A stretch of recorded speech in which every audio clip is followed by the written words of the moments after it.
doubt if any normal people are this interested in King Tut or in ancient Egypt unless you feel a real affinity to it.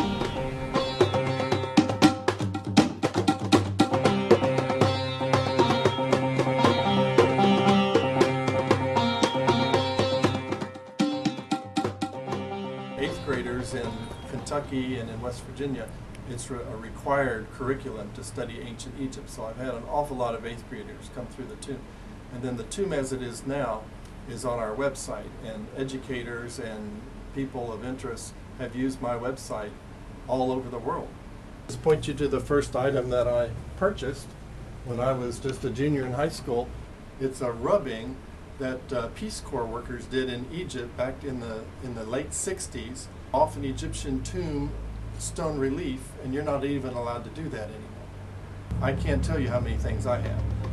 I don't even know how many books I have, but I have just about any kind of book. And my friends try to give me gifts that are Egyptian, and they're afraid I already have it, but it's an endless hobby. There's somewhat of a controversy whether people should own real antiquities. It's almost like, should you wear fur? Politically correct. And I bought 4 items, which I'm looking at right now in this glass showcase, from a gallery in New York City.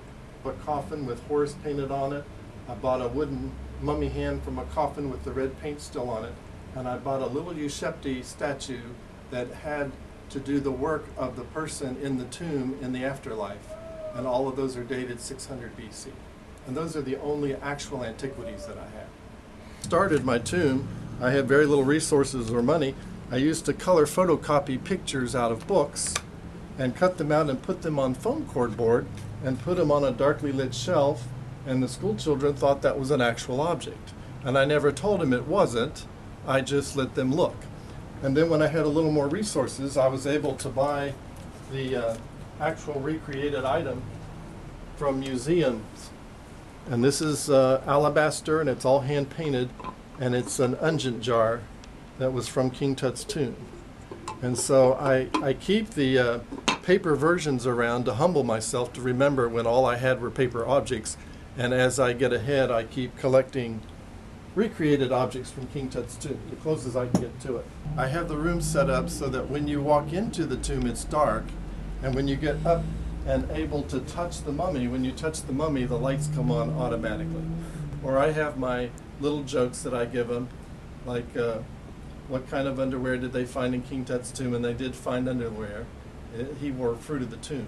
And they laugh at that. I know you're too sophisticated to think that's humorous as a cultured adult, but the 8th graders love that stuff. So I make it entertaining and educational at the same time. I made my own mummy that was just one you could stand up, and then this one is a little more professional.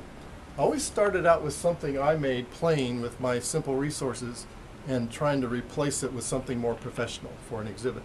We just see the pyramid now as a block of, just a cone of blocks. At one time it had a solid casing over top of that was alabaster.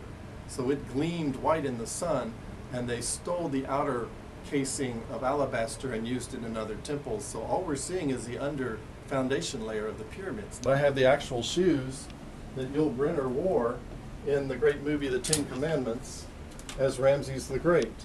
And a friend of mine who was in the movies in Hollywood bought these at an auction from the movie houses and gave them to me. And then these are costume cuffs that Joan Collins wore in a movie back in the 50s, Land of the Pharaohs. Well, it's a place where I eat my bologna sandwich when it's not too hot or too cold.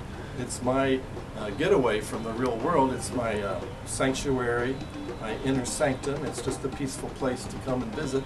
I've often thought, you know how these reenactors love to dress up as medieval knights and go out in the park and whack each other with sticks and plastic armor, you know, made out of pickle barrels. It would be fun to start an ancient Egyptian recreated reenactors type group where you dress in ancient costumes and you do the royal supper and you have all the rituals that you would do in a temple. And I think that's a future fun career that I could get into.